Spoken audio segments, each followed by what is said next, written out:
একজন হিন্দু লোক প্রত্যেকদিন সকালে একটি বাসে করে অফিসে যেত। তার বাসা থেকে তার অফিসের বাস ভাড়া ছিল 20 টাকা।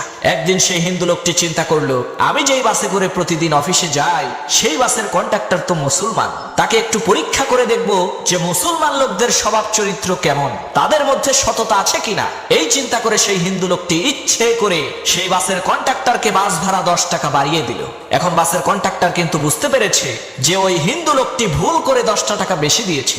সে তখন খুশি হয়ে মনে মনে চিন্তা করছে, যাক আজকে এই 10 টাকা দিয়ে মজা করে একটা রুটি আর কলা খাবো, না হয় আরাম করে বসে 1 কাপ দুধ চা আর 2টা বিস্কুট খাবো। আবার চিন্তা করছে, আরে মাত্র 10 টাকাই তো, দিয়েই দে। তখন সেই কন্ডাক্টর সেই হিন্দু লোকটিকে তার 10 টাকা ফিরিয়ে দিয়ে বলল, ভাই আপনি ভুল করে 10 টাকা বেশি দিয়েছিলেন। তখন সেই হিন্দু লোকটি বলল, ভাই আমি ভুল করে 10 টাকা বেশি দেইনি, তোমরা মুসলমানেরা কেমন, তোমাদের মধ্যে সততা আছে নাকি সেটা পরীক্ষা করার জন্যই আমি ইচ্ছা করে তোমাকে 10 টাকা বেশি দিয়েছিলাম, কিন্তু এখন আমি বুঝতে পারলাম তোমাদের মুসলমানদের মধ্যে সততা আছে। তখন সেই বাসের কন্ডাক্টর মনে মনে বলল, আল্লাহ তুমি আমারে বাঁচাইয়া দিছো, আমি যদি আজকে লোভ করে মাত্র এই 10 টাকা খেয়ে ফেলতাম তাহলে এই হিন্দু লোকটি সমস্ত মুসলিম জাতিকে চোর বাটপার সিটার মনে করত। আল্লাহ তুমি আমার সম্মান রক্ষা করছো।